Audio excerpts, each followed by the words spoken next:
Fala, malucada, como vocês estão? Aqui quem fala é Wagner, do Al Vida Louca Podcast, o seu podcast de gente real, falando com o empreendedor da vida real. E hoje a gente tem aqui o Alexandre, que vai trazer um tema que eu acho que a gente nunca abordou aqui. Abordamos aqui já, Mal? Acho que não, hein? Não, né, Paty?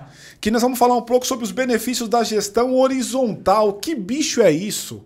O que o impacto, ou quais são os impactos da pandemia, por exemplo, no ambiente de trabalho? Esse cara conhece tudo e a gente tem aqui o prazer de receber você, cara. Agradeço demais pela sua participação e presença. Obrigado por estar aqui com a gente. Imagina, obrigado você pelo convite, obrigado ao Jota, ao Mal, ao Paty que estão aqui junto com a gente nesse momento. Obrigado por você que está assistindo aqui, interagindo. Um prazer falar sobre isso. Sou apaixonado pelo trabalho. Isso já é algo que as pessoas falam, minha Deus, né? A pessoa é louca. Só pela tua entonação eu já percebo. Mas antes da gente entrar, deixa eu te dar um presente aqui, cara. Opa! Como um agradecimento aí da tua participação e presença. Obrigado mesmo. Tá muito chique. Ó, antes de abrir o seu, eu também vou entregar, que eu também trouxe um presente. Mas a gente vai competir pela melhor embalagem.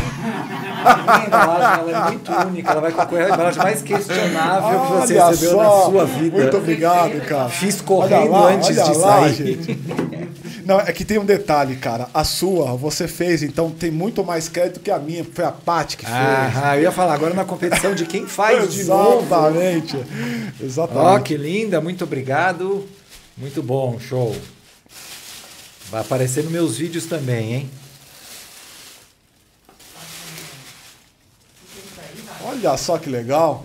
Se a vida não te der limões, se a vida te der limões, desculpe, não esprema nos seus olhos. Olha lá. É isso aí.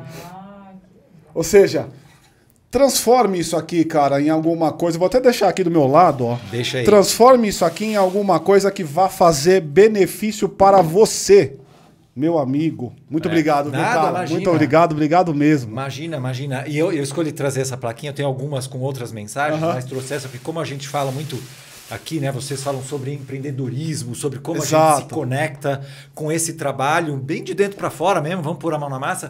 E às vezes a gente cria um certo romance com o problema, né? Total. E aí você fica, pô, aconteceu isso, e remói, eu brinco, eu falo que isso é você espremer o limão no olho. Exato. Você foi lá, ganhou um limão, tem gente que faz limonada, a gente que faz caipirinha, a gente que fica para si e fica lá espremendo. Então a dica Fica sofrendo, né? Cara, não espreme. Sofre. Toma conhecimento, vai agir em cima daquilo, mas deixa passar e você vamos pro acha próximo. que, aproveitando já o teu gancho, então, você acha que essa é uma competência do profissional atual?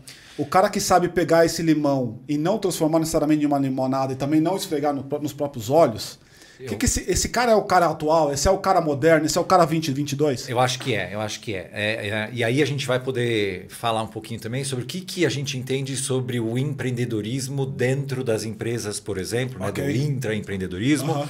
Daqui a pouco a gente vai falar um pouquinho da diferença de emprego e trabalho e tal. Mas seja lá onde a gente tem uma atividade profissional, é super importante que a gente saia desse lugar da vítima.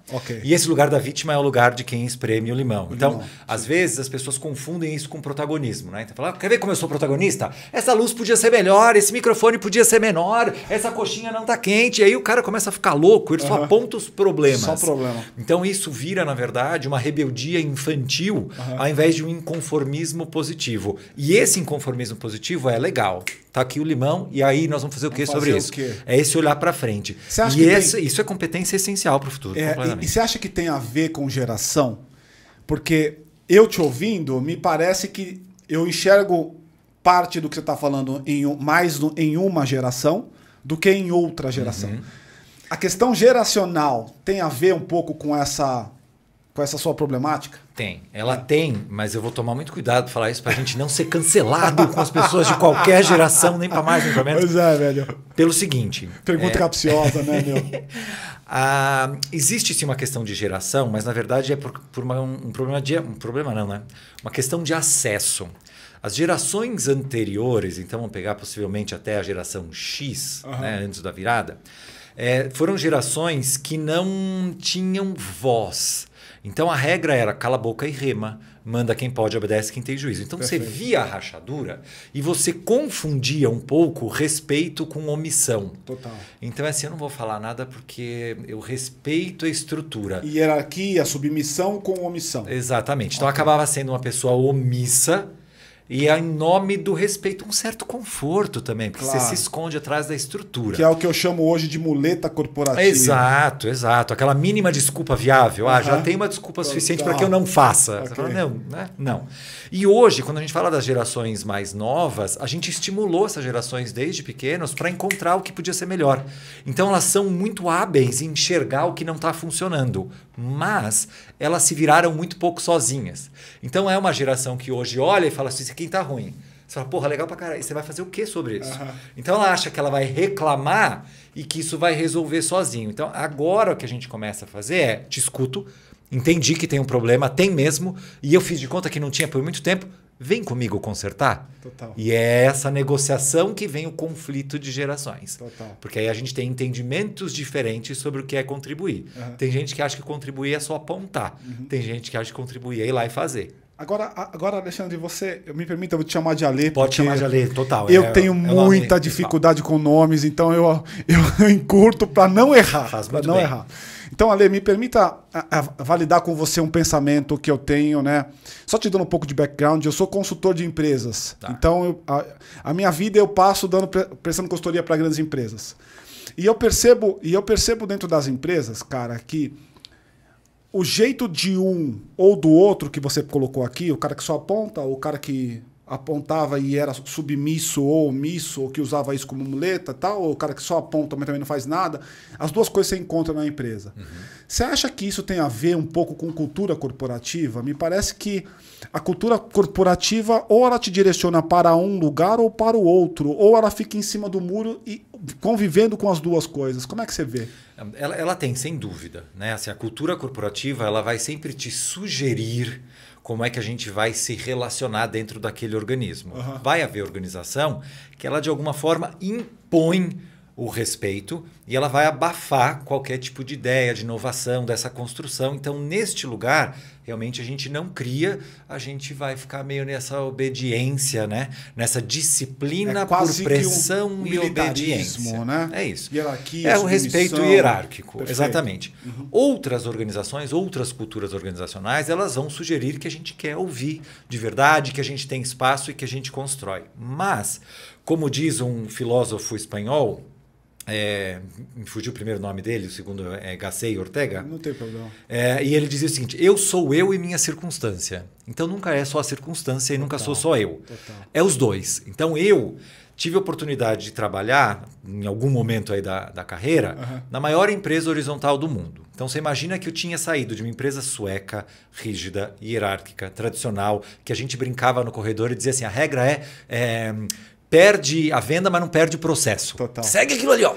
Então, super ética, com valores muito agradáveis de trabalhar, mas, quadradinha. E aí fui para uma empresa que, olha, aqui a gente não tem chefe, não tem cargo rígido, a gente quer ouvir, as coisas navegam, nós somos uma grande teia. Empresa grande? Uma empresa de 12 mil funcionários americana, que tem essa cultura há mais de 60 anos. Caraca. Então não é uma startup que está criando... Pode falar o nome, Ale? Posso, claro. Se chama W.L. Gore.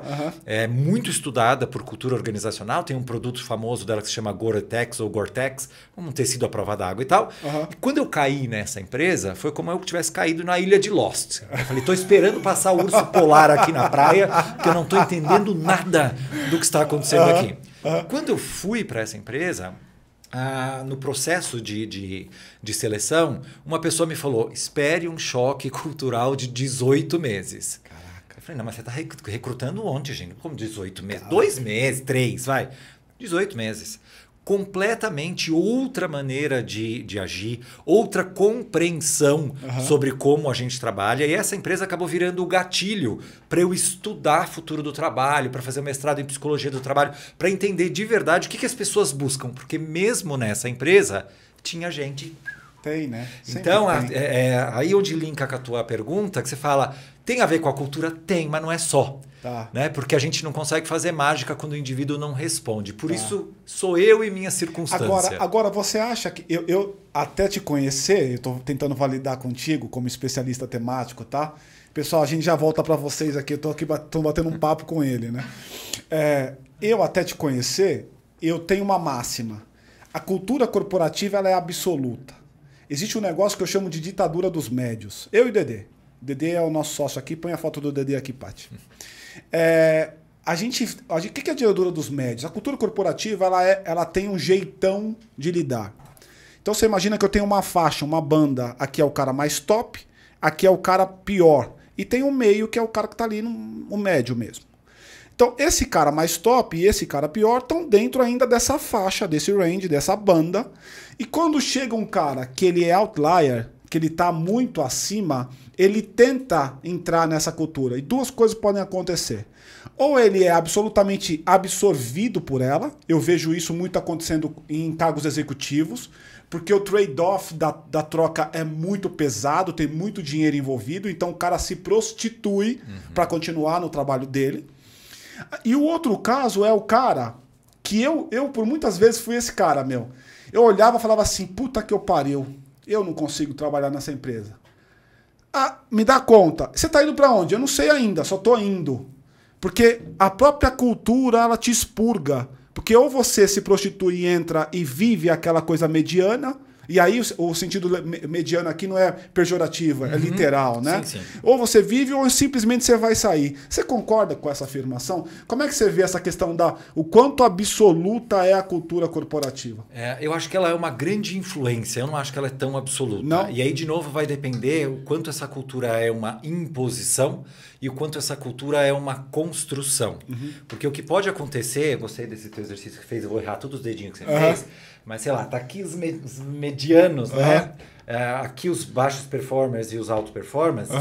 O que pode acontecer é que quando você desponta como um high performer, tem gente aqui que fala, puta, graças a Deus. E começa, estava esperando alguém aparecer para poder pendurar. Subir. Mas o que acontece muitas vezes é que essa cultura ela é tão tolerante com esses daqui que a gente acaba empurrando para baixo. A tua cultura ela vai sempre puxar para o máximo de paciência que você tem com o teu pior performador. Porque é a mensagem que você conta para todos os outros qual é o limite de até onde eles podem ir. Então é um contra-incentivo. Então ela não é absoluta, mas ela tem uma força de imposição, sim. Muito grande, inclusive. Eu acho que ela é muito grande. E aí acho que até o meu trabalho de tentar desconstruir essa visão do que a gente vai buscar dentro deste emprego possa ajudar um pouco a gente sair dessa visão. Porque a minha ideia, a minha visão é de que toda organização tem que ser uma plataforma de desenvolvimento humano de cada pessoa e de construção de legado para a própria organização, do que ela entrega, e para a sociedade. O que eu quero dizer isso nessas palavras bonitas? Que a gente vai criar melhores cidadãos, pessoas mais desenvolvidas, com mais autorrealização, com um senso ético diferente.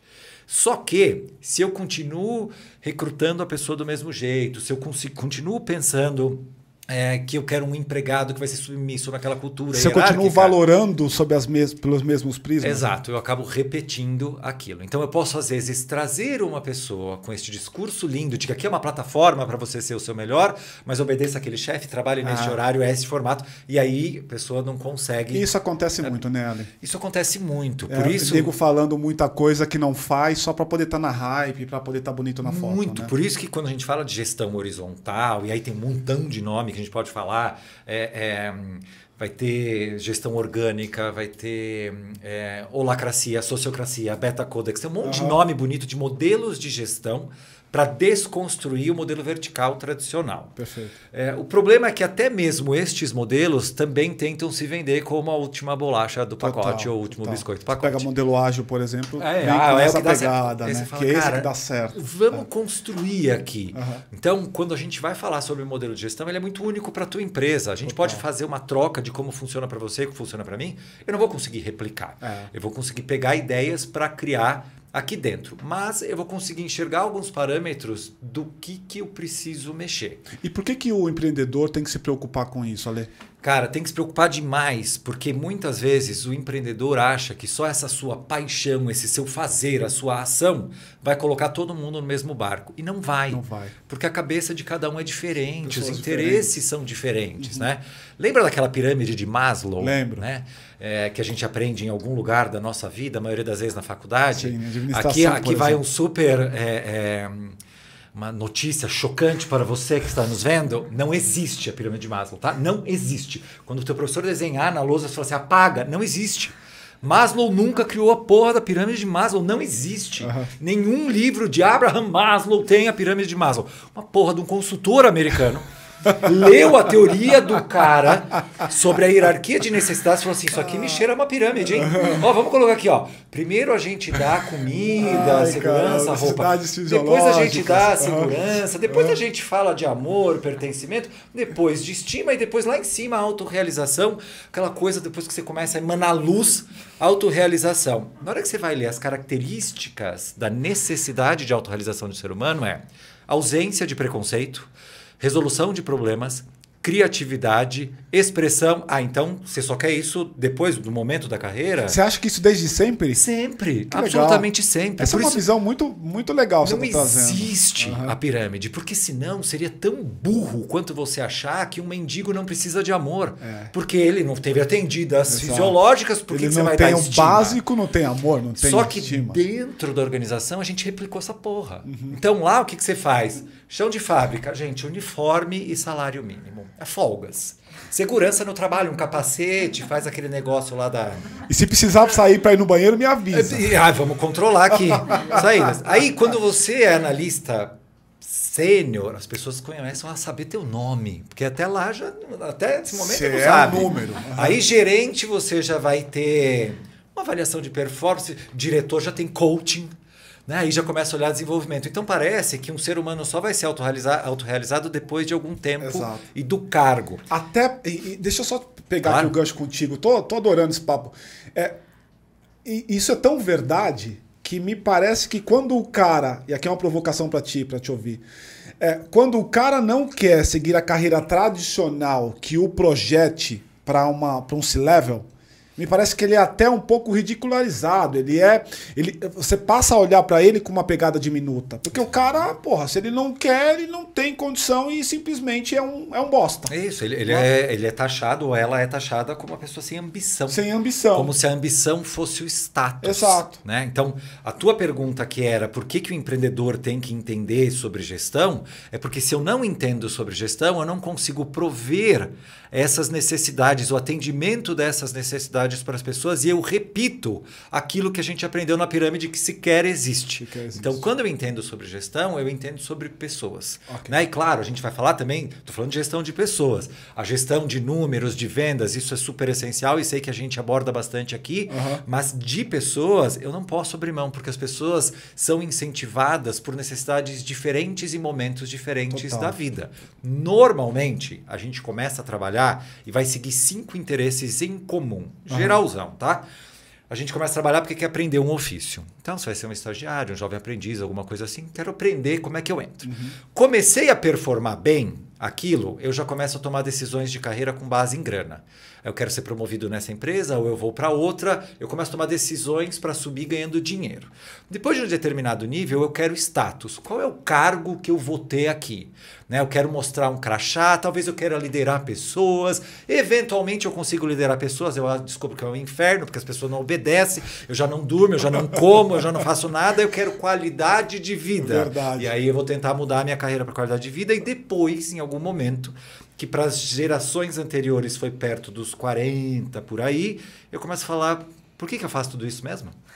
E aí eu começo a perguntar impacto. Então, olha só, aprendizado, dinheiro, status, qualidade de vida, impacto. 5 necessidades que a gente busca no mundo do trabalho em momentos diferentes de carreira. O que acontece hoje, não vou falar qualquer pessoa, porque tem pessoas em situações absolutamente diferentes que precisam do dinheiro, então elas não conseguem se conectar com outras necessidades, mas vamos pegar população média em cargos não exploratórios. Todo mundo quer ter qualidade de vida e impacto. Todo mundo. Se uma pessoa tiver um mínimo de sustento e seja uma pessoa equilibrada e saudável, ela vai se perguntar por que ela faz o que ela faz. E acho, inclusive, que as gerações mais novas, Z e Alpha, é só isso que eles querem. Diretamente. Então, você vai ter um cara de quase 50 anos, com uma pessoa de talvez 60 anos, com um de 30, de um de 20 na empresa, todos querem qualidade de vida e impacto.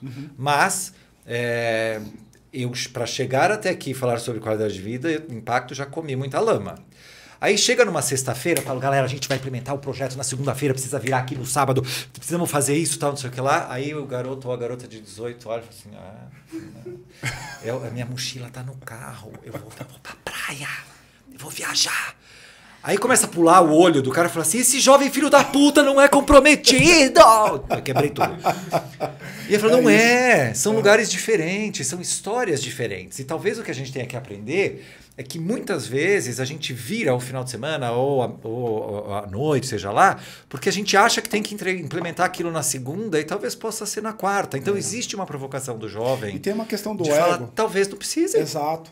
Eu percebo muito isso, cara. Tô te ouvindo e vem algumas imagens na minha cabeça, assim. Eu já vivi os dois lados. Eu já fui o escroto que pensava... O meu sonho de vida sempre foi... Eu venho de família muito pobre e eu aprendi desde cedo que estudar mudaria a minha vida. Então, meu foco de vida foi sempre estudo. Perfeito. E aí, dentro dessa coisa do estudo, eu tinha um objetivo de vida, virar um CEO de uma empresa, ponto. Perfeito. E aí, todo e qualquer lugar que eu tivesse, que eu não me visse nesse lugar, eu pulava. Até os 34, eu passei por 15 empresas. Então, eu pulava, literalmente pulava. Trabalhei em um monte de empresa grandona. Aí eu falei assim, puta, cara, não é bem esse o caminho. Até esse momento, a minha construção mental era de, cara, você tem uma meta? Ah, mas eu tô mal, tô cagando pro seu lado mal, me entrega a porra da meta e ponto. Não tinha lado humano, velho.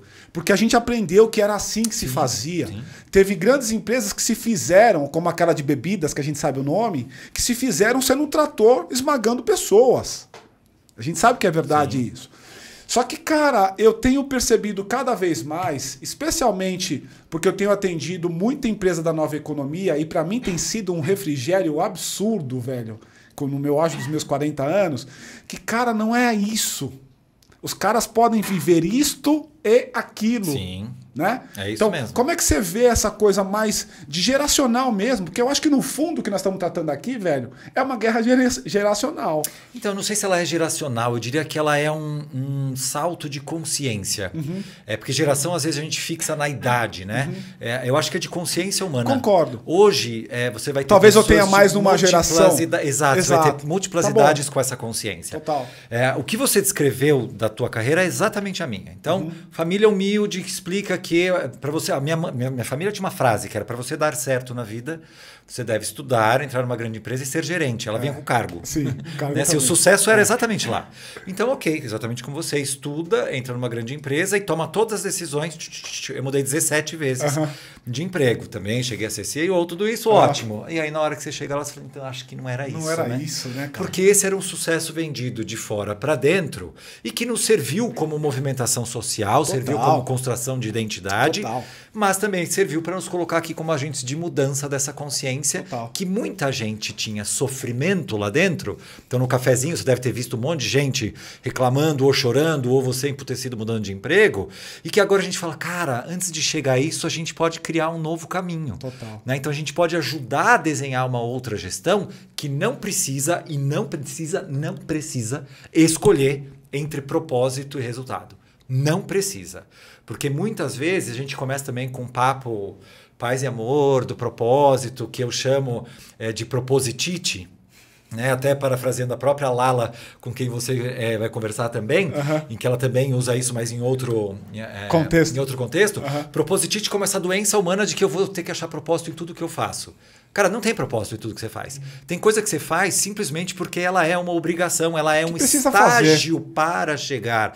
Escovar os dentes. Vou usar esdrúxulo aqui. Escovar os dentes, não tem propósito. Tirar a nota fiscal e colocar a caixa no pallet. Não sei, de repente você está pondo o remédio que cura o câncer. Não sei. Você tem que olhar um pouco além disso. Então eu não preciso escolher, mas eu preciso ter uma visão crítica. E aí, quando a gente fala de modelos de gestão, a gente tem que ter esse olhar mais humanizado para entender que práticas do modelo de gestão desumanizam uma pessoa.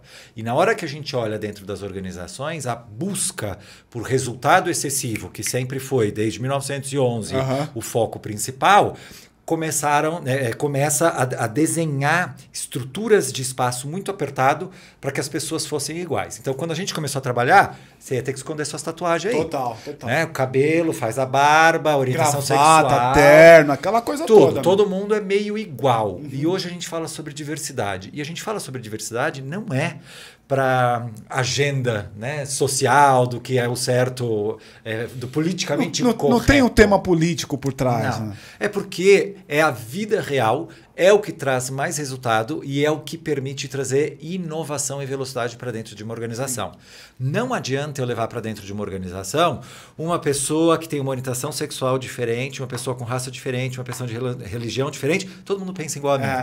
A gente ouviu isso aqui hoje, né, Paty? Eu queria passar a palavra para a Paty, que ela tá desesperada para te perguntar. Paty. Aliás, cara, ela é tua fã, cara. Ah, que bom. Ela te viu aí num evento, num festival de inovação, disse que puta, era incrível. E aí ela faz aquela reunião prévia. Putz, ela tá encantada contigo. Vai aí, Paty. Não, muito prazer em ver você de novo, porque foi a melhor palestra do festival ali, PF, e foi sensacional. Falei, né, pra você que na hora que eu tava conversando com ele, que falei, caraca, é você! Eu não acredito, que emoção. Mas vamos lá. Então, Alexandre, eu tava ouvindo, enfim, tá mega interessante aqui o bate-papo. Eu queria só dar um passo antes, que é o seguinte. Eu tô fazendo pós-graduação, e o que eu percebi? O professor, ele vira e fala, tô pensando para fazer um paralelo com uma empresa. Pessoal, quero participação, por favor, interajam comigo, ainda mais porque é remoto, não sei o que lá, podem perguntar. E eu adoro perguntar, eu adoro participar. E aí, na última aula que eu tive, eu participei, eles ficam... Enfim, o professor vai trazendo, eu falo, putz, isso dá um exemplo disso. Mas e se a gente fizesse tal jeito? Ali, participando da aula. E aí, no final da aula, um aluno virou e falou assim, eu ouvi ele falando assim, ela podia não interagir, né? Ela está, tá atrapalhando a teoria. E eu fiquei pensando nisso, que às vezes, não necessariamente são os líderes que cortam essa cultura de mudança. Sim. As próprias pessoas que você trabalha não deixam mudar o negócio. Eu queria que você falasse como é que... Tudo bem, tem a questão da gestão, que vem, né, liderança, gestão. E as pessoas que você convive, como que você muda isso aí? Excelente. Primeiro, obrigado pelo teu carinho, obrigado pela excelente pergunta e obrigado por, sei lá, cutucar o teu professor e fala para esse seu colega que ela vai perguntar assim toda hora. Porque isso está muito ligado à forma como a gente compreende qual é o nosso papel dentro de um contexto. Tá? E aí, para dar um exemplo com relação a isso, eu vou explicar a diferença de trabalho e emprego. Bom. Nas nossas vidas, a gente eu vou usar nunca, mas claro que não é nunca, mas enfim, raramente, a gente falou sobre trabalho, a gente discute sobre carreira, sobre emprego. Então, a pergunta é o que você quer ser quando crescer. Não é quero ser alto, quero ser mãe, quero ser feliz. A resposta é quero ser bombeiro, ou vou ser médico, ou vou ser youtuber. Eu quero ser uma carreira, uma profissão. Como se este trabalho profissional / emprego fosse o que forma um indivíduo. Então, a gente é preparado, inclusive na escola, para uma relação funcional com a sua capacidade produtiva. Quando você entra dentro de uma estrutura que manda quem pode, obedece quem tem juízo, ou ensina quem sabe e escuta quem não sabe, como você me dá no teu exemplo da escola, essa pessoa já entrou infantilizada esperando só ouvir. Eu não quero interagir, eu não quero provocar. Eu deleguei para cima toda a possibilidade de desenvolvimento de conhecimento. Aí eu matei a inovação, eu matei o desenvolvimento e eu matei o meu potencial. Então isso é uma relação de emprego, porque a relação de emprego ela não é uma relação só com o empregador. É uma relação com uma liderança hierárquica que tem mais poder do que você e que tem alguma coisa que você quer em troca. Nosso primeiro emprego é com os nossos pais, que tem poder hierárquico e tem algo que a gente quer, que é amor. Uhum. Então você faz o que eles querem em troca daquele amor e você começa a fazer até meio porcamente, só naquele limite mínimo para você conquistar e não conseguir ser pego e não conseguir ser penalizado. Aí depois você vai para a escola. Segundo a liderança hierárquica, professor e professora, que também tem um poder e também tem algo que você quer receber, que é a nota. Então você obedece só exatamente o que o professor e a professora pedem e depois você entra no trabalho formal, que você tem o patrão e a patroa, que também tem o poder hierárquico, tem algo que você quer, que é a grana. A grana. Essa movimentação que eu acabei de explicar de forma muito resumida é a gente sair da relação natural do ser humano, porque o trabalho é algo natural para o ser humano. Tá? Nós somos pré-programados para interagir com a natureza por meio do trabalho, da força. Desde a selva africana, da lá, operação. Anos lá atrás. Eu transformo a natureza por meio do meu trabalho e eu gero uma cultura a partir da relação com as outras pessoas. É natural. Na hora que eu começo a converter por trabalho, eu comecei a colocar outros elementos sociais que não eram da natureza, eram do relacionamento. E aí, uma criança, eu gosto muito de dar esse exemplo, porque eu sou pai de trigêmeos, então crianças são algo muito marcante na minha vida. Caraca, velho. Quantos anos tem? Agora 15. Caraca, já é uma outra meu. fase. Mas imagina, todo mundo que conhece ou interagiu com criança, 1 ano e meio, 2, essa criança percebe que o mundo que ela assistia, que ela contemplava, é um mundo com o qual ela pode interagir. É como se ela entrasse na tela e falasse, caraca, tem um superpoder aqui. E ela começa a bagunçar a porra toda. Né? Mexe na mesa do centro, mexe na prateleira, empilha 2 banquinhos, começa a subir, aí os adultos começam a interferir. Não pode, isso não, desse jeito não. Então essa criança começa a ser educada de pequena, e nós somos essa criança, compreendendo que entre o impulso de ação, de interação com o mundo e o acesso, tem um filtro. E esse filtro é hierárquico. Quem chegou antes e quem tem poder? Meus pais, meus professores, meus patrões. Então a gente começa a adormecer o impulso natural, que era a minha autonomia. Dentro para fora eu coloco a minha energia produtiva e eu vou para o que é chamado heteronomia. De dentro para fora, alguém vai regular a minha capacidade produtiva. Heteronomia chamada de heteronomia de 3 P's nesse caso, pais, professores e patrões. Infelizmente, em países como o Brasil, 4 P's, pais, professores, patrões e políticos. A gente terceiriza a essas pessoas a decisão. Então, no teu exemplo, o que aconteceu? Essa pessoa, ela não quer que você seja o agente. Ela acha que um desses 4 P's já vai resolver. Já vai resolver. Então, eles estão conformados nessa relação de emprego. É uma coisa que está arraigado na cultura, é uma né, relação cara? de receber, uma relação de troca. E o trabalho é uma relação de ser. É onde você constrói. Então, trabalho é pegar uma latinha na rua. Trabalho é fazer a tua melhor planilha, não tenha a menor dúvida, o teu melhor podcast, o teu melhor briefing, a nossa melhor filmagem, tudo isso também é trabalho. Mas trabalho é brincar com seu filho, com presença. Trabalho é escutar os seus pais quando eles estão preocupados, com o seu namorado, com a sua namorada, fazer um jantar que não é arremessar um macarrão instantâneo. Trabalho é a sua intenção convertida em uma ação. Uma pessoa que está numa aula e que vira para o lado e fala assim, essa pessoa podia ficar quieta para acabar logo, ela não está nesse lugar. Né? E isso acontece dentro das empresas, e aqui falando para os empreendedores, quando um empreendedor ou uma empreendedora vem cheio de tesão, ele fala assim, cara, esse é meu sonho, a gente vai mudar essa porra, é maravilhoso. E a galera assim, lá vem, né? Lá... Super. Porra, cara, eu tô quieto aqui, mas por dentro, tô completamente comprado nessa ideia. E a pessoa não engata. E aí, os empreendedores ou líderes e as líderes dentro da organização falam, cara, eu estou tentando dar espaço para as pessoas, mas elas não preenchem. Porque elas não aprenderam desse jeito.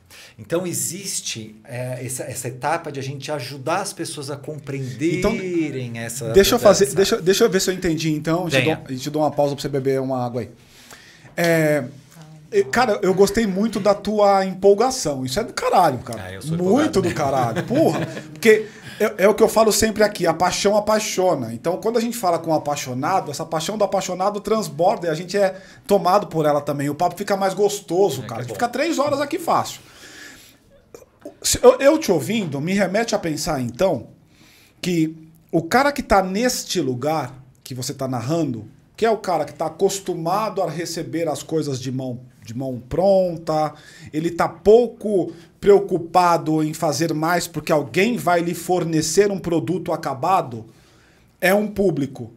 O cara que pensa diferente disso, o empreendedor, por exemplo, esse apaixonado, o cara que vira um Jobs, que vira um Elon Musk, esquece as pessoas, tá? Falando da construção desses caras. Esse cara tem um chip diferente. E a pergunta é, o que fazer? Onde você consegue esse chip diferente? É uma coisa inata? É uma coisa aprendida? A escola deveria dar isso? O teu pai e tua mãe deveria dar isso? Onde eu, que estou aqui ouvindo o podcast e tenho um filho de 6 anos, que é o meu caso, Eu faço o que com o meu moleque de 6 anos? Para ter essa cabeça que você está trazendo aqui. Perfeito. Acho que a gente não tem uma resposta clara, tá? Se é um chip, se é algo diferente.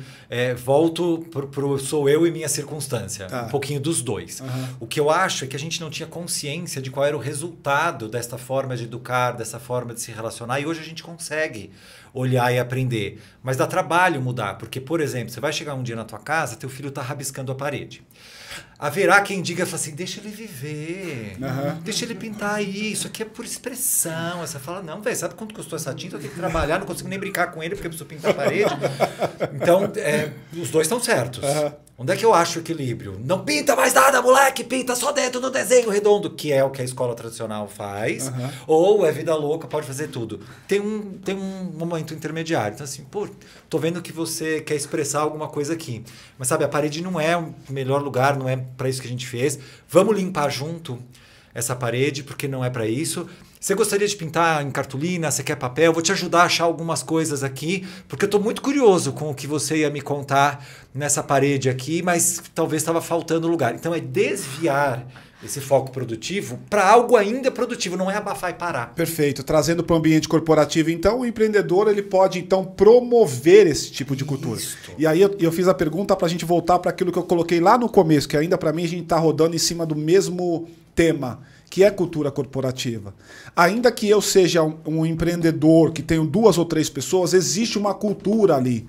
Porque a cultura corporativa, ainda que não seja uma corp, é uma startup, é uma empresa, é uma, sei lá o que está começando naquele lugar, existe um ways of working, que ele é determinado pelos ritos, pelos símbolos, pelos valores, pelos ídolos. Você é o ídolo do teu modelo, dos teus 3 meninos. Eu sou o ídolo do meu. Você é o ídolo da tua empresa. Meu lá, não Exato. Se não, de alguma maneira porque eles cresceram olhando para você como espelho, né? Sim. Então, o que esse cara constrói esse lugar? Esse empreendedor, ele constrói esse lugar que a gente está tratando aqui? Ele constrói, e é muito, ela constrói. Primeiro, muito importante se apropriar desse lugar de poder. Okay. Né? E eu sei, poder é uma palavra pesada, as pessoas não gostam, mas ele é um poder. Uma pessoa que tem destaque, uma pessoa que tem paixão, uma pessoa que quer colocar uma mudança no mundo, ela tem um poder diferenciado. Claro. Talvez a outra tenha um potencial que não foi convertido em realidade, mas essa que é aquele nosso papo lá de fora, né? Convertendo. A diferença nossa para o moleque. Quem tem ideia para quem vai e concretiza. Então, existe uma mudança no mundo do trabalho, de forma muito geral, que ela acontece hoje em 3 grandes dimensões. Primeiro, no significado do trabalho para as pessoas, que é essa pergunta, por que eu faço o que eu faço? E hoje a gente fala sobre a grande resignação, 24 milhões de americanos largando o seu emprego, 500 mil brasileiros largando o emprego a cada mês. Quero aprofundar nisso depois, tem uma pergunta aqui de, tem alguma coisa errada com o sistema. Segundo, então, primeiro, o significado do trabalho. Segundo, papel da liderança. Qual é o papel da liderança? A liderança, para nós dois, foi ensinada que era um status, era um cargo, era um lugar, era o sucesso.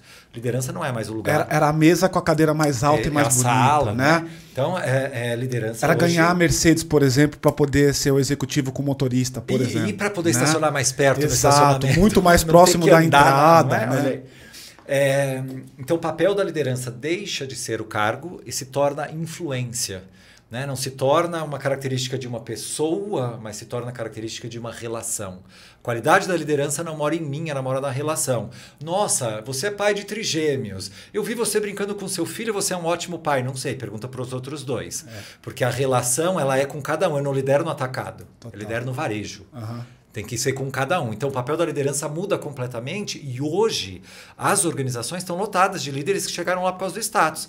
Aí a pessoa está lá e fala, eu odeio pessoas, que saco. Então, amigo, mudou.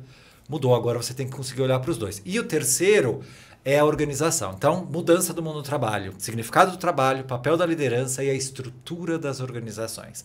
As organizações têm que adotar práticas políticas, propósitos e processos alinhados com essa mudança. E isso leva tempo. Total. Então, na hora que você fala dessa cultura, às vezes eu tenho um discurso, às vezes eu tenho as pessoas, mas a avaliação de resultados acontece uma vez por ano, entra no sistema, preenche 72 questões de... Pô, que pariu. Aí a pessoa escuta tudo aquilo e ela derruba toda a construção do que ela vive no dia a dia por causa de um processo. E às vezes ela acha que isso é a cultura. Isso não é a cultura, isso é um processo. A cultura é o que a gente faz usando estes processos. Então as pessoas precisam reconhecer que elas são as agentes do ajuste e da atualização desta cultura. Excetuando nas empresas em que realmente tudo é muito engessado e que realmente aí você não tem espaço. Não, perfeito, cara. Perfeito. Concordo com você absolutamente. Acho que esse lugar, é assim, as pessoas estão tomando consciência.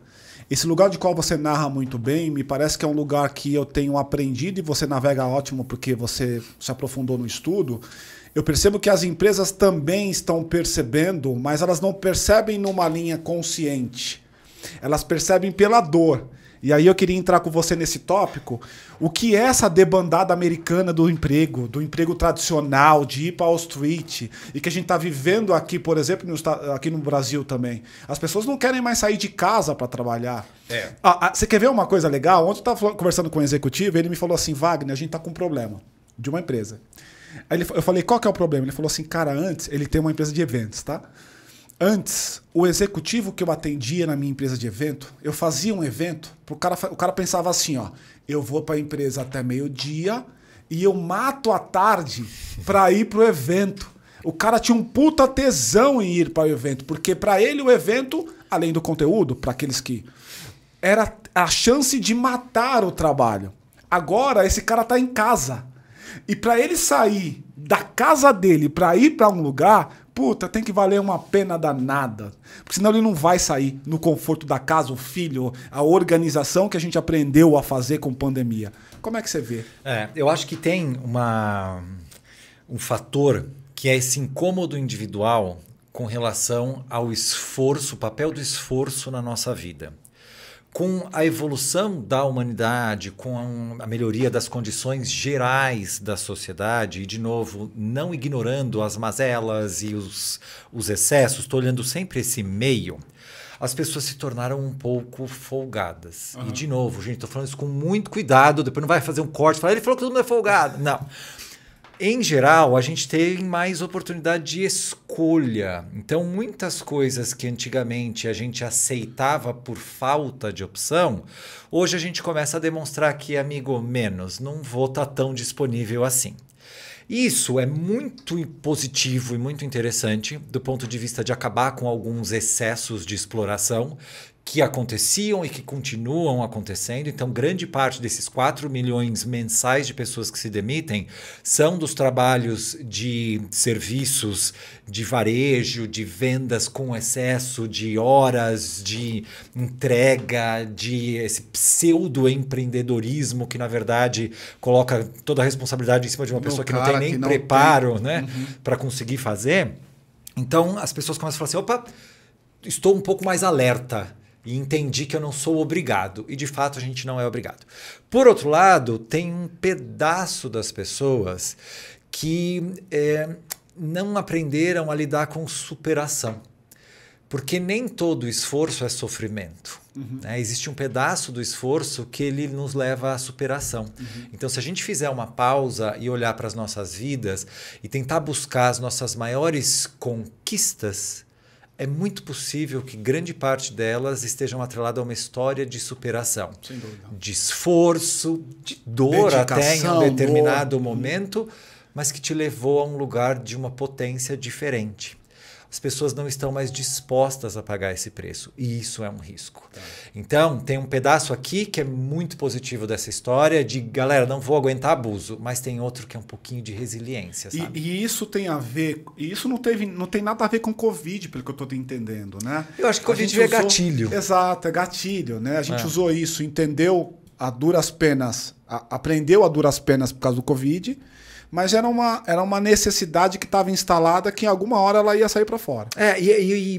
Cara, tem tantas análises, tanta desenvolvimento de consciência que a gente pode usar com o Covid, que eu acho que só olhar para fuga de emprego, ele é pobre, digo do ponto de vista do indivíduo, sabe?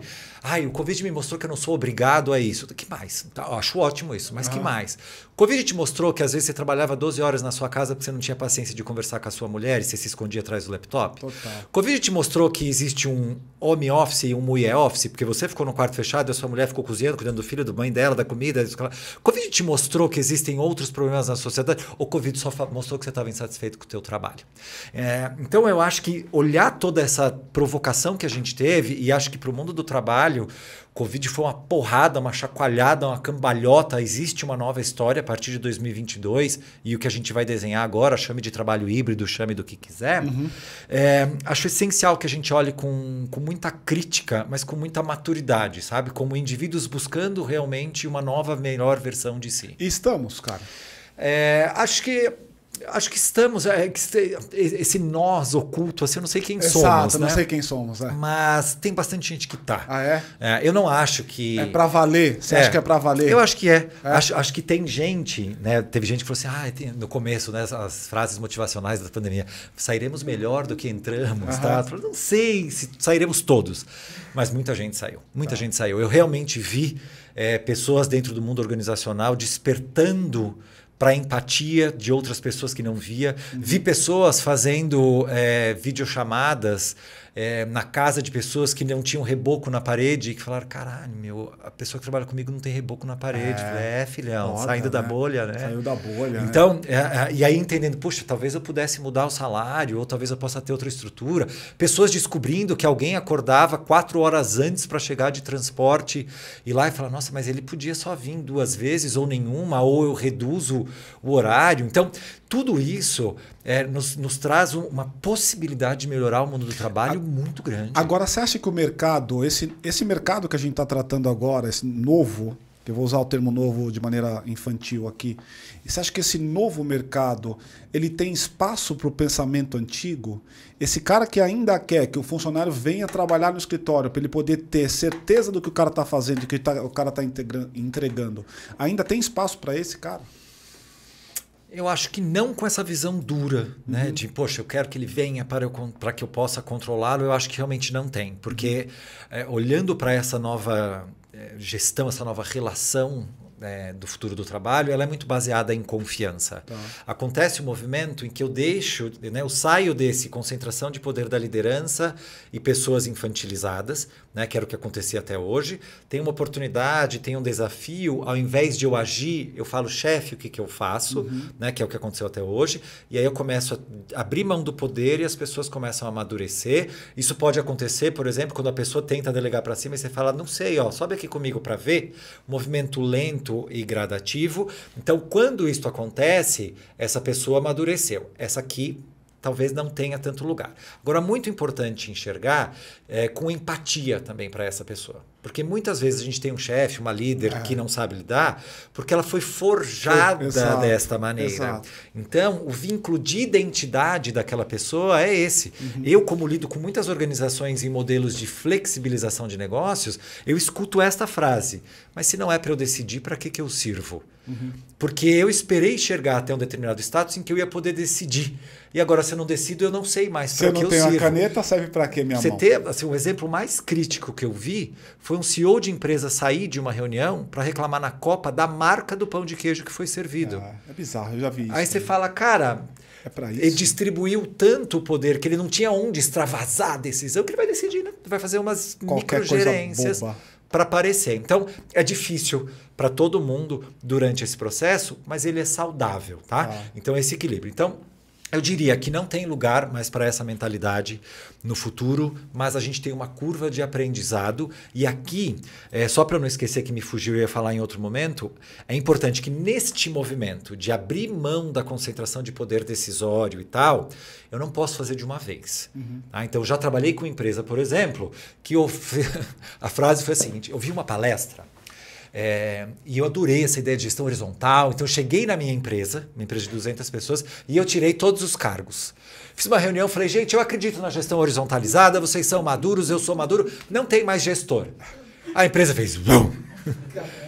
Aí ele falou, o que aconteceu? Onde eu errei? O cachorro morreu de fome, né? Onde eu errei? Eu falei, você quer em ordem cronológica ou alfabética? Que a gente pode fazer uma lista. Você não tirou os gestores e as gestoras, você tirou a gestão.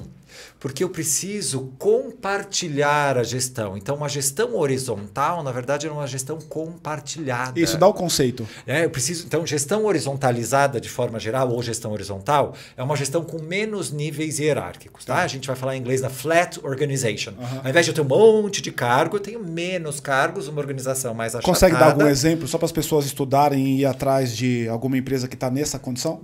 As grandes empresas de tecnologia, da nova economia, todas trabalham nesse... Todas estão. Vão ter menos níveis hierárquicos e mesmo as grandes começaram a cortar um pouco do middle management para deixar um pouco mais achatado. Mas às vezes você só muda o nome do cargo e não muda a cultura, então é importante reconhecer a mudança da cultura de verdade. Mas, em geral, empresa horizontalizada, menos níveis hierárquicos. Não quer dizer que não tem cargo. Pode ser que tenha cargo, mas o cargo não é um cargo de poder. Ele é um cargo de estrutura. Você pode ser de gerente... função. Isso. De função. É isso. Você pode ser o gerente da América Latina financeira.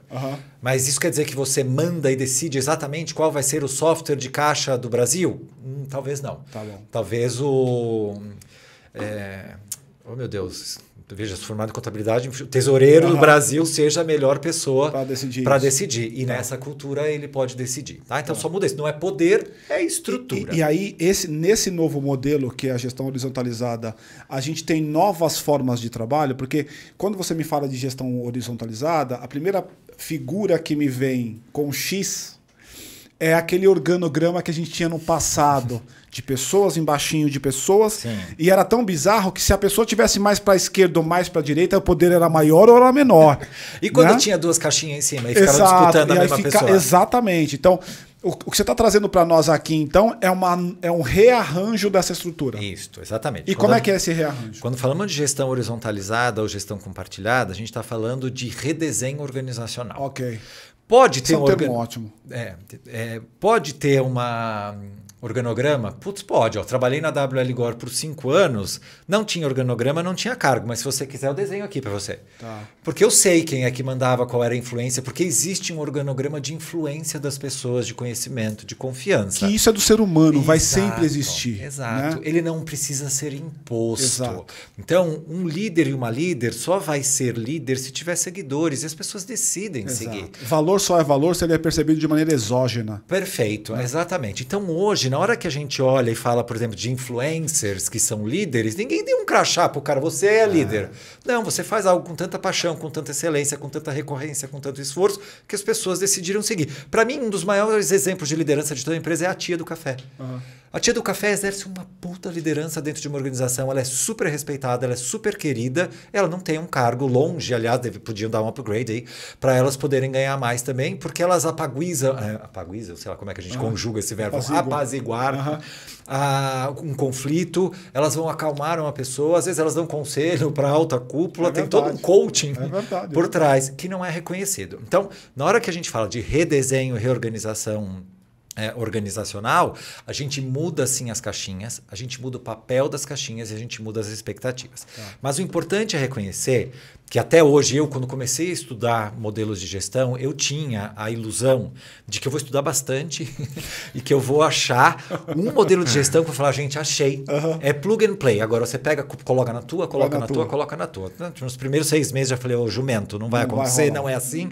Cada organização é um organismo que é o que as consultorias tentaram fazer no passado, né, cara? Vinha com metodologias prontas, elas sequer olhavam para a realidade daquela estrutura e queriam aplicar a metodologia tal qual ela era feita na Suécia, por exemplo. A gente usar aqui o mesmo exemplo. É isso. E a galera comprava. E a galera comprava. Então, quando a gente olha isso, quando eu fui estudar esses modelos de gestão e eu já entendi que não ia rolar ter um modelo, eu comecei a focar mais em achar o que todos eles falam que precisa mudar. Quais são os gatilhos? Exato. O que na estrutura tem que mudar? E eu consegui achar uma certa consistência no que todos dizem. Então, quando a gente fala de mudar para uma gestão horizontalizada ou compartilhada, tem que mudar. O papel da hierarquia. Então, todo mundo que é empreendedor ou que trabalha numa empresa e que quer olhar para a sua organização, pergunta: por que é que existe hierarquia na sua organização e o que ela significa? Ela é de poder, ela é de status, ela é de concentração, ela é regulador de salário? Por que tem hierarquia? Tá? Primeira coisa. Segunda, como é que a gente mensura a contribuição na sua organização? Quem ganha mais? O vendedor que vendeu 10 ou o vendedor que vendeu 8? 99 entre 100 vão falar, o que vendeu 10. Você esqueceu de me perguntar como ele vendeu 10. Exato. Né? Se ele prometeu um monte de produto que não dá... Mais ou menos margem, que é visão financeira de curto prazo, ou mais ou menos valor de visão econômica de longo prazo. Isso. E aí daqui a 2 anos o cara sai, vai para a próxima e a gente fica limpando. E ele leva, inclusive. Ele leva a carteira, inclusive. Leva. E o de 8 foi lá, treinou todas as pessoas, tem um baita impacto na sua cultura, todo mundo performa melhor. Então, contribuição não pode ser puramente mensurável. Muitas vezes a contribuição é observável, mas ela é intangível. Né? Então, segundo ponto, tem que mudar a forma de analisar a contribuição. Primeiro, hierarquia. Segundo, contribuição. Se eu mudo a maneira como eu reconheço contribuição, eu preciso mudar a forma como eu compenso. Aí, meu querido, a galera treme. Aí fudeu. Fudeu, cara, porque você está trazendo os 3 grandes pilares que regem gestão corporativa desde quando a gestão corporativa existe.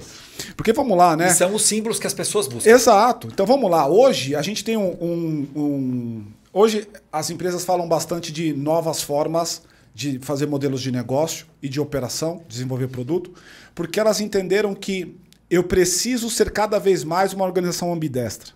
Aquela que tem foco no dia a dia, então só para vocês entenderem. A organização ambidestra é aquela que tem uma esteira do dia a dia, que vai tocando, vendendo as coisas tal qual ela está fazendo hoje, porque ela precisa pagar a conta. Só que ela também tem uma visão de médio e longo prazo. Então ela cria uma esteira paralela, uma avenida paralela, cada um chama de um jeito.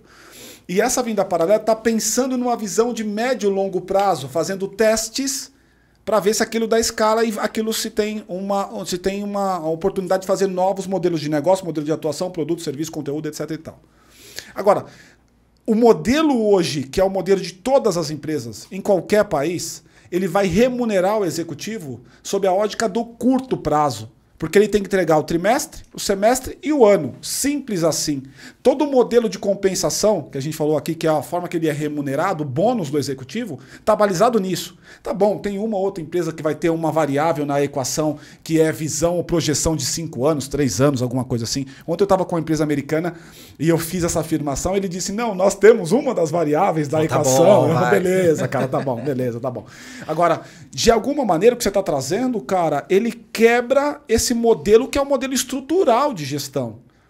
O quanto preparado a gente tá para isso? Então, e aí, quando a gente fala essa sua pergunta, e quanto preparado, ela não é só para a organização, ela é para as pessoas que estão lá dentro. É claro, porque organização é um termo abstrato. Isso, tem pessoa lá atrás. Quando eu falo que tem mudança do trabalho, passa para o significado do trabalho, liderança e organização, é tudo gente. Exato. É tudo gente, é o que a gente entende das estruturas dentro deste lugar. Então, se eu pergunto hierarquia, contribuição, compensação, a compensação deveria seguir quem mais contribui. Então, eu preciso ser muito afiado em como eu reconheço contribuição para ir para a compensação. Eu realmente acho que um dos modelos mais evoluídos que eu vi era o da Gore, que também é muito parecido com o da Valve, a empresa de jogos, que é Compensation Follows Contribution. Compensação segue contribuição.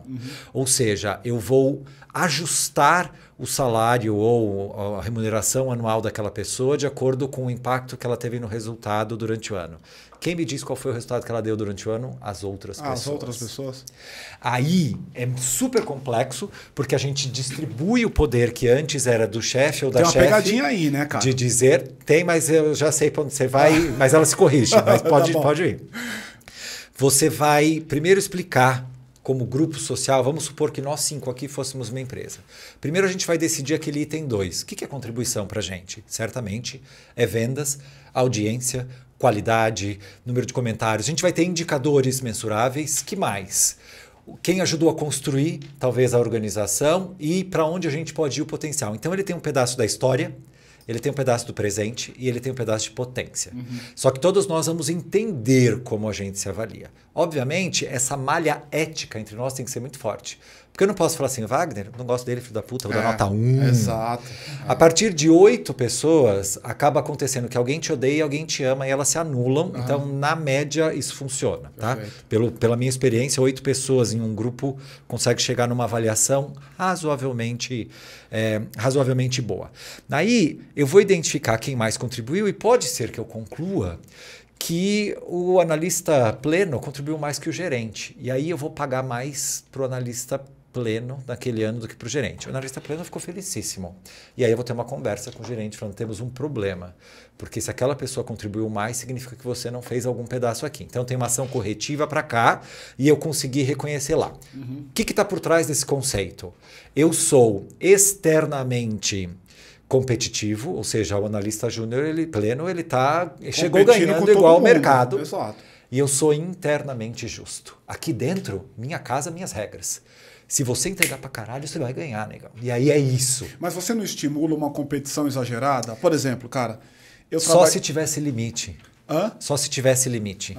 Para você ganhar, eu tenho que perder. Não precisa. Ok. Ok, porque eu vivi um tempo na indústria telecom. Cara, de todas as indústrias que eu já vivi... Exato, cara. De todas as indústrias que eu já vivi, a mais faca nos dentes, assim, caveira é a telco, cara. Porque como o bônus é muito agressivo, um diretor pode ganhar eventualmente 20, 25 salários de bônus, depois do 13º ele ainda ganha 20 de bônus, mais o carro que ele tem, o caramba 4, cara, nego matando nego. Imagina. Simples assim. Não. Eu via situações assim de o cara que está no nível de diretoria e o cara que é o analista brigarem e se xingarem, porque cada um tá olhando pro teu pedacinho de grana. Ou seja, tem que existir um elo regulador, ou balizador, ou equilíbrio nessa relação. Porque senão, cara, terra de ninguém. Claro. Tipo, é o MMA, então, só que com pessoas que não competem, né? Essa descrição que você coloca nos dá essa impressão, vai sugerir que esse modelo não se aplica a essa organização. E é verdade. Porque essa não é uma organização com conceito ético ampliado. Pois é, então beleza. Então estamos na mesma página. Paty, ela tá desesperada. Tô desesperada porque... Vai lá, Paty. Tô brincando, viu, Paty? Vamos lá. Eu fiz 2 em 1 aqui para ajudar. Eu queria que você falasse sobre personalidade do empreendedor e gestão, e como ele vai lidar com essas pessoas, porque acho que a personalidade que ele cresceu, que ele se desenvolveu, que ele viveu, e a personalidade dele deve influenciar em como ele está fazendo a gestão de algo, e juntando com a própria complexidade da personalidade das pessoas, que são únicas. É a dele mais a do outro. Né? Tipo assim, me parece um verdadeiro caos, e eu queria que você falasse sobre esse caos e como que a gente pode, pelo menos, dar um passo a mais na melhoria desse caos. E antes de você, depois que finalizar, me chama para eu fazer a enquete aqui. Tá bom, beleza. Ideia. Beleza? Deixa comigo. Tá. Eu só vou terminar aqueles itens que eu te falei, que a gente falou, né? Da hierarquia, contribuição, compensação. O outro, desenvolvimento. Qual é o papel de como a sua empresa, né? Como a sua organização enxerga que é o papel de desenvolvimento das pessoas. Então, como eu falei, toda empresa tem que enxergar que ela é uma plataforma de desenvolvimento humano. Okay. Então, tem uma pergunta que tem que ser respondida que é: para que a tua empresa existe? Para as pessoas que vão trabalhar lá. Okay. A outra é para ganhar dinheiro. O que elas vêm aprender? É uma plataforma de desenvolvimento. O outro item é como eu seleciono pessoas, como eu trago pessoas para essa equipe. Talvez é um dos principais, né? Porque não é todo mundo que sabe jogar esse jogo. Exato. Ainda. Acho que o segredo está aí, não está, cara? Por isso, eu vejo muitas empresas contratando errado ali. E é difícil mesmo. É difícil, né? É difícil porque ele é uma aposta. A gente, às vezes, dá confiança demais, às vezes desconfia demais. E o mercado também prostitui um pouco o modelo, né? Por exemplo, você pega hoje o ambiente de tecnologia, ele prostitui o modelo. Porque ele é um ambiente balizado pela grana. Sim. Então, hoje, qualquer analista de tecnologia, hoje, desenvolvedor júnior, por exemplo, ganha 10 pau. É um absurdo. Não estou dizendo que eles não mereçam, tem que ganhar mesmo.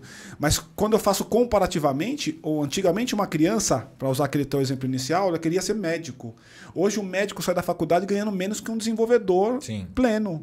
Porque o próprio mercado está indo para esse caminho. A gente está nessa era, né? Eu acho que até na questão de valor, o mercado ele vai responder um pouco diante de oferta e demanda mesmo de profissionais. O que eu acho mais desafiador é, nesse processo seletivo, como eu consigo enxergar os valores desse profissional. Eu estou na mesma página que você, porque ainda que eu tenha o valor financeiro como um balizador, às vezes eu acabo abrindo mão dessa entendi. coisa do pra valor. Poder achar. Porque eu preciso achar. Tá bom. Eu sou o RH e eu tô há 60 dias com essa vaga Isso. em aberto. Isso. E, cara, na boa, vai esse cara aqui mesmo, isso. senão eu vou ser demitida porque eu não tô Exatamente. conseguindo colocar, isso. percebe? Exatamente. E aí vai para aquela parte do significado do trabalho para os indivíduos, o quanto a gente ainda se engana. Então assim, eu vou nessa aqui porque eu ganho mais. Tá bom, meu amor, daqui a 2 anos você vai estar infeliz ganhando mais. E a gente ainda não entendeu qual é o nosso papel dentro do mundo do trabalho. A gente ainda fala sobre felicidade do trabalho confundindo felicidade com conforto. Existe um conceito de felicidade que é a felicidade hedonista. É o que eu ganho, é o conforto, é o prazer, é o que eu recebo. Inclusive a gente tem modelos de gestão hoje que parecem buffet infantil. Você entra lá, é tobogã, cerveja, coxinha. Nós temos aqui, total. Total. Para alegrar a pessoa, porque distrai a pessoa enquanto ela trabalha. Mas o trabalho não precisa ser um lugar de distração. Ele pode ser divertido. A gente se divertiu pra caramba em vários lugares em que a gente trabalhava pesadão mesmo. Não tem nenhum problema.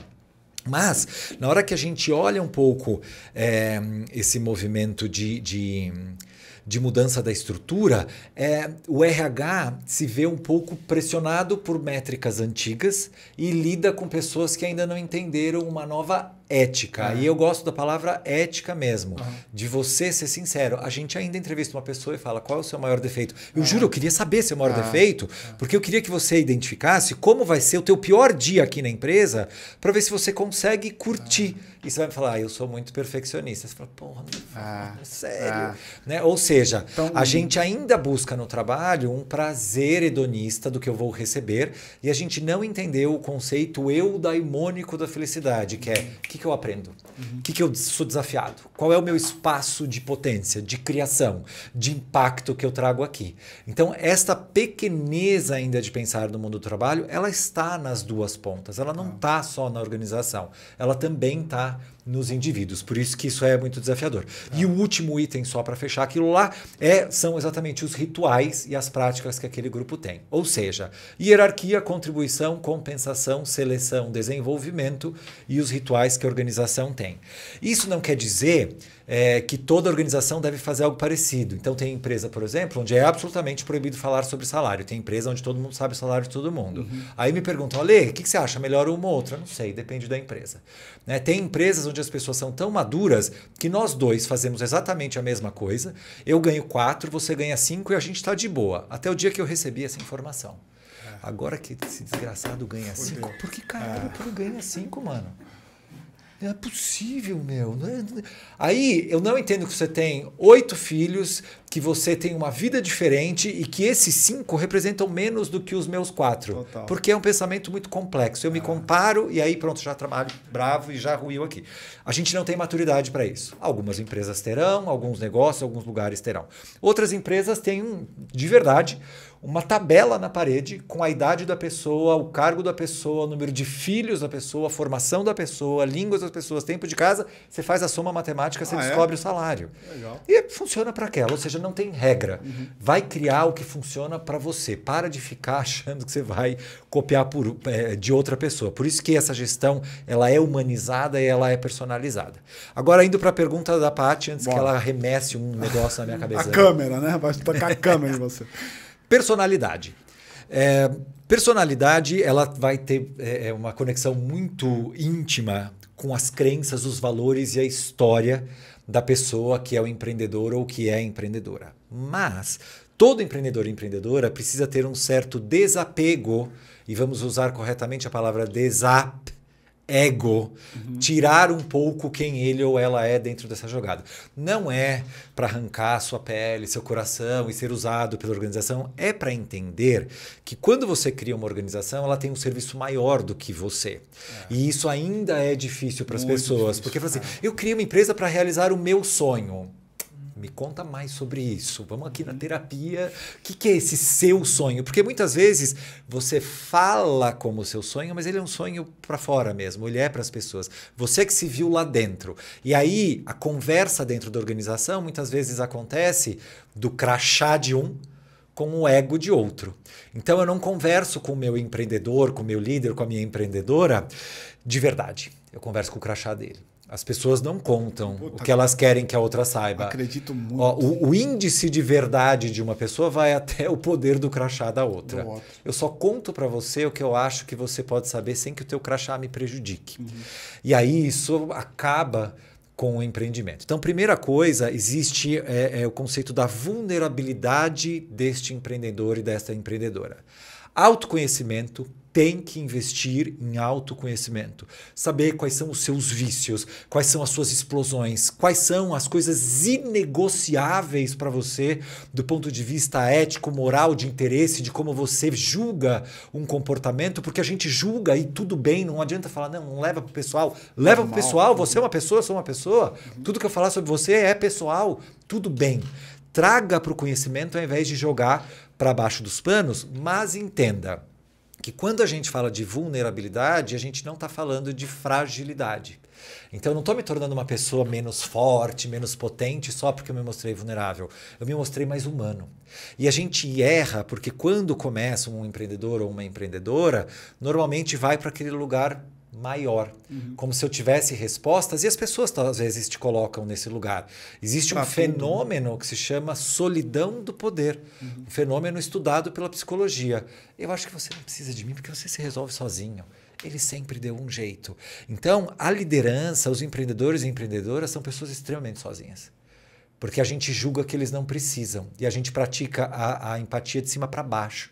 De baixo para cima é pesado. Então, a personalidade tem que ser um pouco neutralizada. E agora as pessoas que fazem psicologia ou psicanálise vão começar a me xingar nos comentários. Não estou falando para a pessoa despersonificar, é só para entender que no conjunto da minha personalidade com a organização que eu crio, eu vou criar essa nova cultura. Porque normalmente o problema não sou eu e nem você, é o que nasceu entre nós. O Alê pode ser um profissional maravilhoso, o Wagner um profissional maravilhoso. Os dois trabalhando juntos podem tornar as pessoas completamente loucas. E eu preciso entender o que nasce entre nós. Eu percebo isso muito nitidamente, cara. Então, aí o empreendedor tem que entender isso. Exato. Porque às vezes ele é... E às vezes não dá cola, né? É por isso que muita sociedade morre. Porque eu tenho duas pessoas individualmente brilhantes, incríveis, mas a soma, a química da soma não rola. É isso.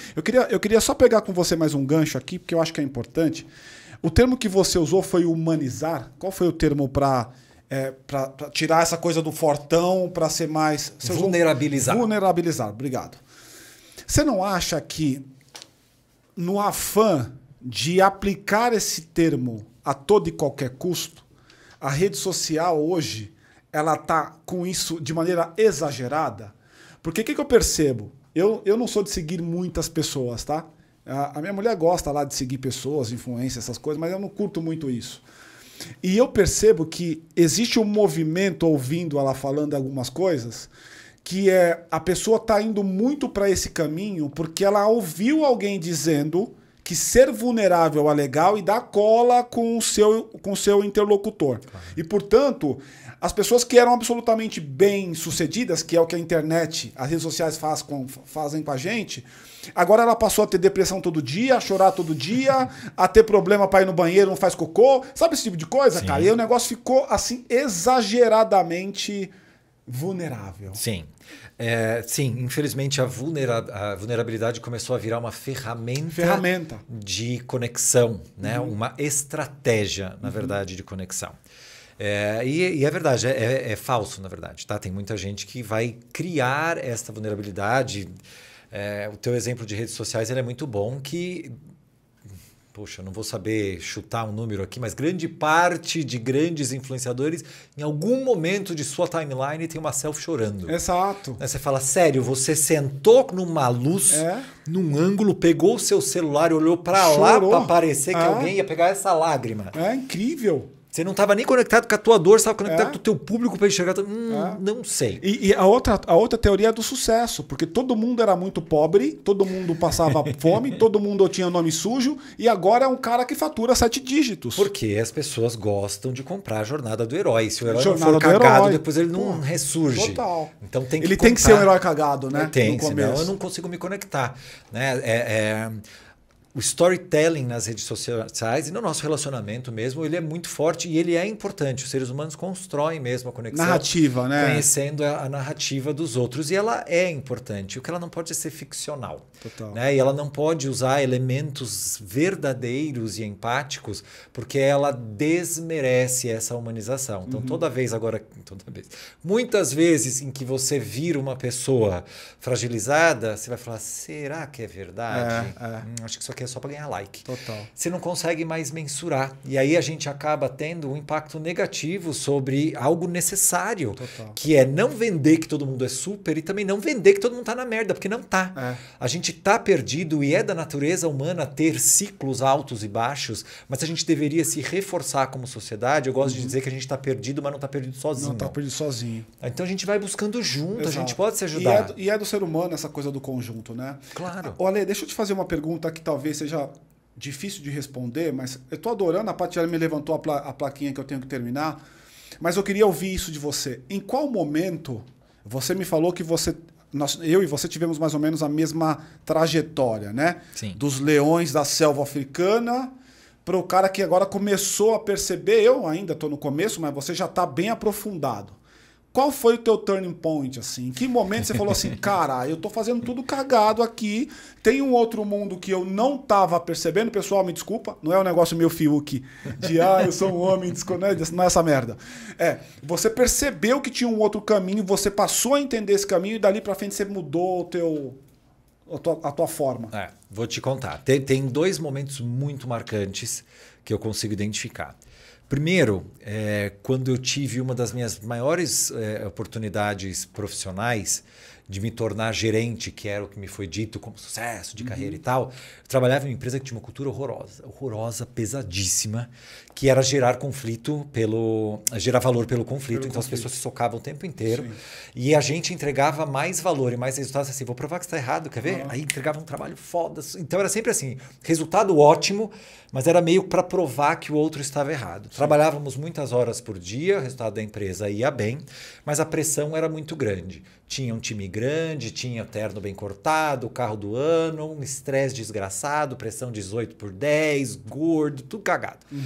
Aí, um belo dia, eu estava nessa empresa, devia ser umas 7 horas da noite, tal, me ligou a secretária do presidente, que eu brinco e falo que é a segunda pessoa mais importante de toda a empresa. Eu acho também. Eu falo isso direto. E aí ela falou assim, Alexandre, onde é que você está? Que não está na sala do presidente. Minha nossa senhora, o que aconteceu? Pera, suba aí imediatamente. Aí você vai até o elevador, digita a senha, sobe, pô, limpo, abre, vem aquele cheiro de leite de rosas, né? Daquele andar. E aí, pior que é assim, cara. Você vai andando... Se for banco, então é muito isso, cara. Aí eu entrei na sala de reunião, que eu brinco, eu digo a sala de reunião da novela das 8, né? Aquela grande, muitos vice-presidentes, umas 2 mulheres, só 50 homens. E lá na ponta o senhor presidente com o spot próprio, né? Assim, Aí eu cheguei tudo cagado, correndo, não sabia qual era o assunto, tudo isso que estava acontecendo. Abri a porta, o cara fez assim, obrigado, hein, por você nos dar a honra da sua presença aqui, porque ninguém tem nada para fazer aqui, não. A gente podia ficar te esperando. Mas não vou nem perguntar porque você demorou, que você vai tentar me convencer que você é ocupado. Eu falei, nossa, vai dar merda, gente. Pelo amor de Deus, o que é que aconteceu? E aí eu vi que na tela estava um slide, eu era controller na empresa, tinha um slide de custos na tela, e ele falou, para não perder o meu tempo, eu vou te fazer uma pergunta só. Quem foi o imbecil que fez esse slide? Aí as pessoas... Aí eu falei, fui eu. E aí fui andando na mesa, a vice-presidente que eu atendia estava sentada mais para frente, eu fui me aproximando e ela apertava a minha mão, tipo assim, não vai perto que vai dar merda, fica aqui, né? E aí o cara entrou no que hoje seria classificado em assédio, tipo em 15 segundos. Só o idiota não entende como essa empresa funciona. E começou a falar, xingar. Minha mente ficou meio turva, começou a passar Kill Bill, sabe? Eu cortando ele em muitas fatias, voando sangue assim no slide. Falei, vou matar esse velho desgraçado. As pessoas todas ensanguentadas. Perdi. E ele falou. Quando ele acabou, ele estava completamente errado no que ele estava falando, porque era um gráfico de custos fixos. E a explicação dele era assim, só idiota não entende, essa é uma empresa sazonal. Último trimestre a gente vende 8 vezes mais que o primeiro, como é que coloca uma porra de um gráfico que é linear e blá, blá, blá, blá. Aí quando ele acabou, eu já estava tremendo, já tinha perdido todos os filtros. E aí eu parei e falei assim, eu vou responder sua pergunta com outra pergunta, porque de toda a merda que você falou, tem uma que você acertou. Eu sou bastante ocupado. Então, eu vou te fazer uma pergunta também. Sabe ler? Ele falou, sei. Lê o título. Ele leu custos fixos. Custos fixos não variam diretamente de acordo com a variação da sua demanda. Quando tiver uma pergunta mais interessante, você me chama. Saí. Desse jeito, cara. E aí saí, né? Rebolando, bati a porta, fiz a porra toda. E aí, quando eu fechei a porta, eu falei, que porra é essa? Ih, caralho, fudeu. O que eu virei, meu? Já tinha o trigêmeo já? Não tinha. Aí, eu escutei todas as minhas conversas com a minha mulher falando, essa empresa é horrível, o que é que eu tô virando? E ela falava pra mim, você tá virando um monstro. Cuidado, olha o que você tá virando, você não confia nas pessoas, porque eu estourava por qualquer coisa. E quando eu fechei a porta, eu ouvia, se você tá virando um monstro, eu falei, não tô virando, eu virei. Eu virei isso aqui. Eu me alimento, é isso que eu aprendi, pelo amor de Deus, eu preciso ir embora. Para reforçar essa cultura maravilhosa após deste exemplo de maturidade emocional, né? Por favor, não repliquem. Eu recebi uma ligação do RH, não é como era de se esperar, para me promover. É mesmo? Nesse dia? Não, nesse dia não. Na semana seguinte ou 2 semanas depois. Caraca! Porque naquele momento, quando eu saí batendo o pé, o presidente tentou. Desculpa, é que a gente está muito nervoso. Eu saí, bati a porta e foda-se. Porque aí a leitura da empresa foi, você é tão apaixonado pela empresa e você vai defender os interesses, não importa, na frente de Encreia. Eu falei, nossa, mano, vocês estão muito loucos. Eles estão valorando aquilo que deveria ser repúdio. Então esse foi o primeiro gatilho que eu falei assim, o mundo do trabalho não pode ser isso. Não, a gente se torna, e até a frase que eu uso é, eu identifiquei naquele momento que você se torna parte do meio. Então a partir de agora, escolha um meio. Esse eu sou eu e minha circunstância, escolha. Tem um pedaço da circunstância que você tem influência. Então eu saí dessa empresa, fui trabalhar em outra empresa extremamente mais ética, com outros valores, comecei a estudar cultura organizacional, me tornei pai, o que deu um segundo gatilho para eu entender que até aquele momento eu havia sido um líder interessante. Todo o investimento da minha carreira havia sido em mim, para eu falar línguas, para eu parecer melhor, para eu fazer curso. Eu era uma pessoa extremamente interessante, mas eu não era uma pessoa interessada. Quando eu tive a honra de ser pai de trigêmeos, e eu não quero me emocionar, eu entendi que eu precisava baixar a bola. Porque eram 3 pessoas diferentes. Caraca. E se um era mais ágil, eu precisava ser ágil, mas se o outro era mais medroso, eu precisava falar mais baixo, se o outro era mais assim. Eu precisava me moldar se eu queria que aquela pessoa entregasse o seu melhor. E eu não levava isso para o meu trabalho. Então eu entendi que eu tinha que fazer essa virada, de deixar de ser um líder interessante para me tornar um líder interessado. E aí eu comecei a mergulhar então em estudo de cultura, de gestão, de vamos mudar o mundo do trabalho, porque a gente está colocando para o mundo pessoas piores. E dá para colocar pessoas melhores. Caraca. Cara, Mal, traduz aí, Mal. Sensacional, cara. De verdade, meu. Assim, puta, cara, muito obrigado pela sua participação, tua presença. Foi muito top esse papo. A gente já deve estar, o quê? 1h30 aqui, fácil. Cara, muito legal, muito legal. Para fechar, eu quero fazer a pergunta que eu faço sempre para os nossos convidados, que é, por que o Alê é um vida louca? O AV... Nossa, não, tinha que ter me preparado.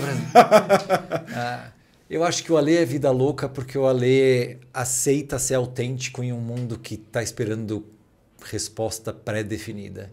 E eu estou mais afim de aprender e construir junto. Então acho que isso é ser bem vida louca. Bom.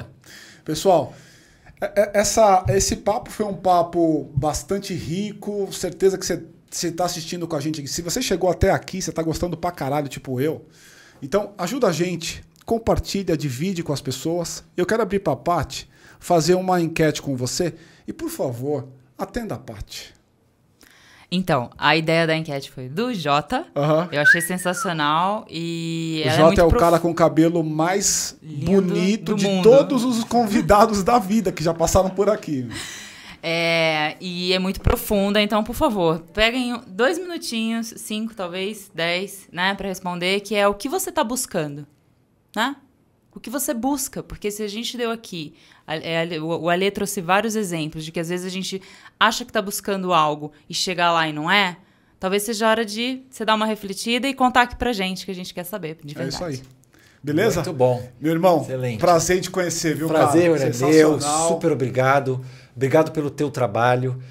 Eu sou apaixonado pelo mundo do trabalho, eu entendo que o trabalho é a forma como a gente imprime quem a gente é no mundo. Então quero aproveitar, agradecer o Jota, agradecer o Mal, agradecer a Paty, agradecer a Dani que está lá atrás da porta, por colocar uma impressão legal no mundo, por ajudar a gente a poder trazer discussões como essa. Parabéns, pessoal, interage, compartilha, deixa o like, coloca a pergunta que nós vamos mudar a porra toda. Boa. E é isso aí, gente. Um grande abraço aí, até a próxima. Cara, muito legal. Eu quero saber de você o seguinte, pra onde você tá indo, velho? O que você vai fazer com esse montão de coisa que você sabe aí desse troço, meu? Qual que é o próximo? Você vê, a gente teria ainda essa... a gente teria esse caminho todo pra falar ainda, não deu. A plataforma, tudo. Então, agora tem uma empresa, né, pequena, 5 pessoas, que chama XBoss, que é para desenvolver novos modelos ou ideias, né, para mudar o mundo do trabalho. A atuação principal é com palestras e workshops, porque as empresas estão despertando para essa consciência, estão começando este aquecimento, né, do nível 1 e 2. Você está no momento perfeito para isso. Tô. Porque o mundo corporativo fala muito sobre isso.